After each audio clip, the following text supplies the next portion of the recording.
میرے لیے پہلے بہت مشکل ہے اس نظام کو لے کر کے چلنا. بڑا مشکل ہوتا ہے کسی کے آگے جا کے جھولی پھیلانا اور اس سے فنڈ مانگنا. مجھے بڑی اچھی طرح یاد ہے کہ ایک دفعہ میں ایک شخص کے پاس گیا تھا تو وہ گھومنے والی کرسی پہ بیٹھا تھا اور رخ پھیر کے دوسری جانب کر کے ساتھ والے ساتھی کو کہنے لگا آپ کا کیا حال ہے. تو میں وہیں سٹ کر کے آ گیا تھا. تو میں نے اپنے طلباء سے کہا تھا کہ بھوک کاٹ لو گے لیکن میں دوبارہ کسی کے پاس کسی کے گھر میں جا کے نہیں مانگنا ہے. ہم اتنے پریشان تھے کہ حال دل سوزاں. ان سے بھی کہا کہ جو غم گسار نہ تھے. خیر میں نے ایک بات اس کو ضرور کہی تھی. میں نے اس کو یہ کہا تھا کہ میں اللہ کے فضل سے اپنی ذات کے لیے ایک پائی کا بھی روادار نہیں ہوں. یہ سوکھا کام نہیں ہے, بڑا مشکل کام ہے. میں اس پورے مجمع میں کہہ رہا ہوں, پوری دنیا میں کہتا ہوں کہ کوئی ایک شخص بھی اٹھ کر کے میرا طلب کرنا تو دور کی بات ہے, میرے رویے کا لالچ بھی بتا دے تو میں دین کا کام کرنا چھوڑ دوں گا. میرے رویے کا لالچ بھی کوئی بتائے, یہ چھوٹی بات نہیں ہے, بہت بڑی بات ہے. میرے والد گرامی نے مجھے جو وصیت کی تھی وہ یہ تھی کہ بیٹے دین کو کاروبار نہیں بنانا.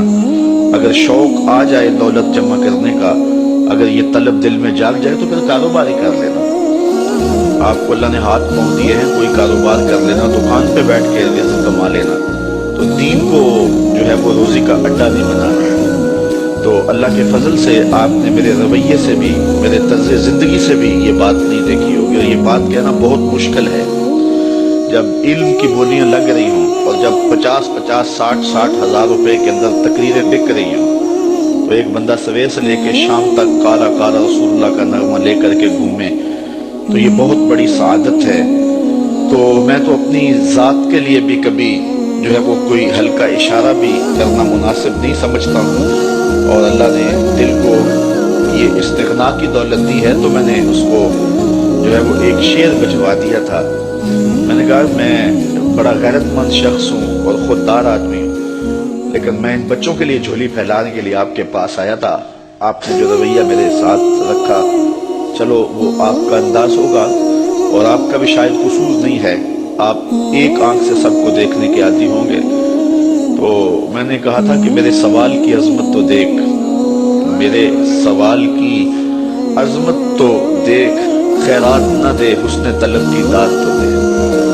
میں نے کہا یہ دیکھتا کہ ایک شخص کس طرح تیرے پاس آیا ہے. خیر اللہ تعالیٰ جل شانہ کی بارگاہ میں ہم نے دعا مانگی تھی کہ مالک ہمیں کسی کا محتاج نہ کرنا. یہ سلسلہ جو آپ کے سامنے ہے انشاءاللہ یہ بہت جلد پایا تکمیل تک پہنچے گا. میرے عزیز نے بات کی جو آج سے 4 ماہ قبل کی بات ہے, ایک پراپیگنڈا کے طور پہ پورے شہر میں یہ بات پھیلا دی گئی کہ یہ جگہ جو ہے یہ بیچ کے کھا گئے ہوئے ہیں. تو مجھے افضل کہنے لگا, میں جمعہ پڑھانے کے لیے ممبر کی جانب جا رہا تھا تو مجھے کہنے لگا کہ آج جمعے میں آپ نے وضاحت کرنی ہے کہ جگہ ہم نے نہیں بیچی ہے, یہ محض پراپیگنڈا ہے.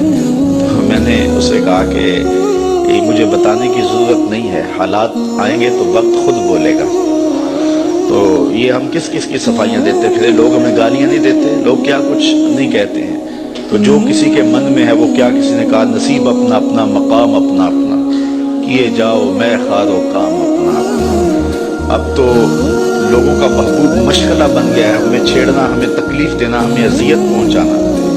یہ آپ کے شہر میں ایک شخص آ کر کے بڑی لمبی زبان سے یہ بات کر کے گیا ہے کہ رضا ثاقب نے تو دین کی لوٹ سے لگا دی ہوئی ہے اور وہ دہائی دیتا پھرتا ہے کہ پانڈے کلی کرا لو, مفت تقریراں کروا لو. اس نے تو دین کے وقار کو مجروح کر دیا. یہ دیکھو بت کہیں ہمیں کافر خدا کی مرضی. یہ بھی وقت آنا تھا کہ جو دین کو بیچ رہے ہیں وہ کہہ رہے ہیں کہ یہ دین کی لوٹ سے لگا رہا ہے اور اس نے جو ہے وہ یہ کیا تماشا بنایا ہوا ہے, یہ دین کے وقار کو مجروح کر دیا ہے, دین کو سستا کر دیا اس نے اور اس نے لوٹ سے لگائی ہوئی ہے, یہ مفت تقریریں کرتا ہے. تو میں نے کہا صاحب میں کب مفت تقریریں کرتا ہوں, یہ تمہیں غلط فہمی ہے کہ میں مفت تقریریں کرتا ہوں. تم تو 40,000 میں بک جاتے ہو اور میرے سامنے تو بندہ اپنا آپ بیچ دیتا ہے, ساری زندگی پیچھے پیچھے رہتا ہے. تم تو 40,000 میں اپنا سودا کر لیتے ہو, وہ تو ساری زندگی نام